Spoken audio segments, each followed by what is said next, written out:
Hello and welcome to AstroChiron, the video companion for AstroChiron.com. You'll hear more about my website in the mid-video ad break, but until then, how has your journey dictated who you are and what you'll become? I'm asking because the 9th house is your experience, your education beyond primary school, and your life's philosophy. Your natal chart is a snapshot of your entire being, and this series serves to teach you about each of the 12 houses, each representing different areas of your life. This week's house is the house of purpose. If you can be general about this expansive house, I suppose it could be boiled down to the word journey. In fact, the Latin name for this house is iter, or passage in English. That's because the 9th house rules all the journeys we take in this life, including travel through your mind, through the world, and even through time.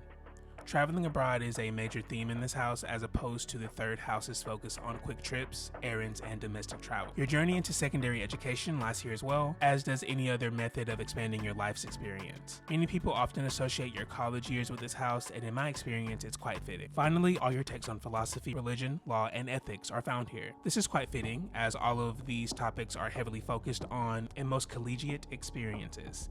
That is, unless you spend your college time solely partying, of course. This house is affiliated with the professor of the zodiac, Jupiter. I'm sure his place in the Greek pantheon and the god of wisdom. Zeus ate his former wife, who held the title previously. This house is tied to philosophy and ethics, places Jupiter as the best planet to find familiarity in this house. Then we have the 9th sign, Sagittarius, whose focus on travel and education ties into the 9th house. With all this talk of growth and life experience, there's no wonder why this house's joy is taken in by the sun. I mean, what better thing to put a focus on than your life's purpose? In this house, the sun finds a guidebook on how best to express himself in the light of having a full understanding of everything around you, as well as a deeper understanding of yourself. With the sun here, your sense of self expands with learning and experiencing more life, which is exactly what most consider the entire point of life anyway. Here, a great deal of focus is placed on your life's philosophy. This placement has great examples in someone like the Reverend Dr. Martin Luther King Jr., whose upbringing in Jim Crow, Georgia informed his entire experience until he helped helm the civil rights movement of the 50s and 60s. Still to this day, he's seen as the supreme leader of the movement alongside his apparent antipode, Malcolm X, though their ideas actually began to do something of a switcheroo in their later lives. Then we have Kendrick Lamar, whose album Damn earned a Peabody Award and was the first rap album to do so. Finally, we have Carrie Fisher, whose writing career took off despite her being known primarily as a nepotism baby actress. Some 9th houser examples come through as events and not as people. First, the Treaty of Versailles ended the First World War. It was the reasonable end to the years of before unseen carnage and nearly global upset. It also featured the coming together of several nations to create a resolution. Similarly, we have the storming of the Bastille, which was the spark of the 1789 French Revolution, signifying the end of royal tyranny over the French people. After this mid-video ad break, we'll get back to people, you most important. This video is brought to you by me. I am the astrologer behind AstroChiron.com, the one-stop shop for all astrological readings, articles, horoscopes, and art.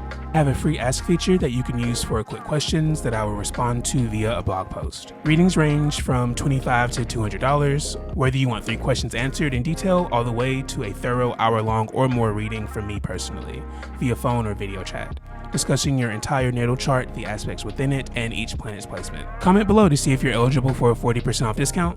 Again, that's astrochiron.com, ASTRO-CHIRON.com. Don't forget the hyphen and join our community. With the moon in this house, you're unrooted and self-righteous. The two may seem unrelated, but lacking family traditions or even lacking a familial upbringing makes one more likely to rely solely on their own moral compass for right and wrong. This opposes having it nurtured by the people around you in your childhood. You tend to find yourself on familiar journeys with this placement. You'll find that new experiences don't scare you as much as it would others, as you're more likely than most to feel right at home in whatever new situation you find yourself in. Perhaps you'll take these journeys with close friends or family. In fact, you're likely to be taught a lot by your mother, or perhaps her life experiences make for a good guidebook for you to follow or to completely disregard. First, we have Jada Pinkett Smith, whose mother dealt with substance abuse issues during her childhood. Now, as adults, they have made the headlines numerous times with their online episodic show, Red Table Talk, where they both give testimony and advice on their own lives and the lives of their guests. Then we have Louis XIV, whose mother, Anne of Austria, was his regent from the age of 4 until he reached majority, and honestly, she maintained her power for a few years past his majority. Then we have Aretha Franklin, whose mother died when the former was very young.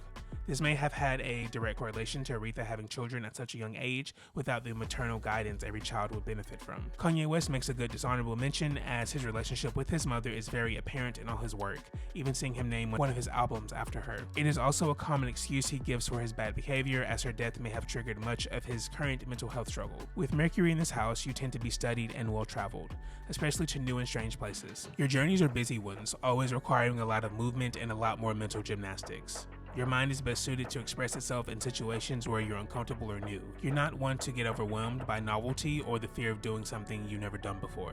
Nicole Kidman is an Australian transplant who has become a mainstay in American film and prestige television. She has also lived many lives during her time in Hollywood, showing her mental versatility. Uma Thurman is another Hollywood icon, and her ninth house energy is apparent in all her most prominent roles. Kill Bill's Beatrix Kiddo is an homage to Eastern culture, including martial arts, film, and music, while Mia Wallace is an American and classic film character. Finally, Elizabeth I of England was well known to translate text for the mental sport of it. She knew about 7 languages. You're cultured and mentored with Venus in your house of experience. You're a lover of foreigners, requiring new perspectives in order to grow your own point of view. You seek lucrative journeys with this placement. This could express itself literally, with you traveling abroad for work or having to do a great deal of research. It could also just indicate enriching your life with travel or by simply learning all you can from all different angles. Due to this openness in new situations, love tends to find you during travel, college, or training. Kim Kardashian met her previous husband on set of a Brandy music video in the early 2000s, so I certainly take that as training for her life in the spotlight. Then we can see her love of travel on her shows, as well as her tendency to get paid on and for these trips. Napoleon I's role as a war leader certainly saw him on the road, to say the least. Similarly, Prince Philip Mountbatten was in the military before his marriage to the then Princess Elizabeth of York and was still active early in their marriage. On to Mars, who makes you quite passionate when he finds himself in this house. You're always willing to debate your stance on almost anything, but especially on issues which you have a lot of information. You take a lot of your journey solo, preferring to move on your own time and relying only on your own energy. Despite that, you tend to be attracted to foreign people and cultures, so these solo travels tend to be abroad. All of Khloe Kardashian's major love interests have been black, which she is not. A lot of them have even been foreign born, foreign raised, or foreign in culture. Then we have Kendrick Lamar and Kobe Bryant, both of whom give me the distinct impression of someone who would go on a world tour completely alone. They just have this self-contained energy that one only finds in a kid who will go sit in the library and read for 6 hours in a corner. That's me, actually. I'm that kid. Anyway, Jupiter finds comfort in the 9th house since he's associated with it. This placement indicates that you're quite experienced. You experience all types of journeys in your life. You meet new situations jovially, which often lets you begin matters on a good foot, further boosting your optimism when things go well because of it. You learn the most when you travel, teach, and practice mindfulness, so be cognizant of the trips you take and how they can improve your lifestyle. This can be seen in examples like Keanu Reeves, who practices mindful meditation and has been for over 30 years. Then we have Chilean native Pedro Pascal, whose immigration to America was more or less forced, but which ended in the expression of his talent and accumulation of wealth and the achievement of fame. Similarly, Saturn makes one determined and scholastic in nature. Unlike jovial Jupiter, Saturn implies that your journeys are necessary ones.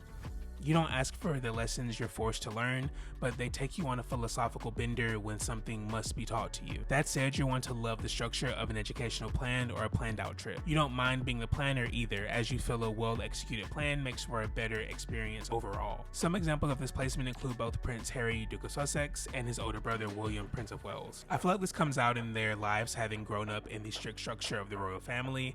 As the heir and the spare, much was required of them and much more was expected. Then with Kamala Harris, you find a scholar, which used to be a political requirement, but these days... Anyway, you can also apply this need for a well thought out plan to Kamala's presidential campaign, only taking place in just over 100 days. To speed up the pace a bit for the outer planets, we'll look to Uranus, whose spontaneous energy makes you want to rely on the serendipity of life. This makes you a lot more enlightened, as you tend to trust things to work out for you, if they were supposed to. You take unexpected journeys, which may indicate a tendency to experience major disruptions, or at least many tiny ones in your life.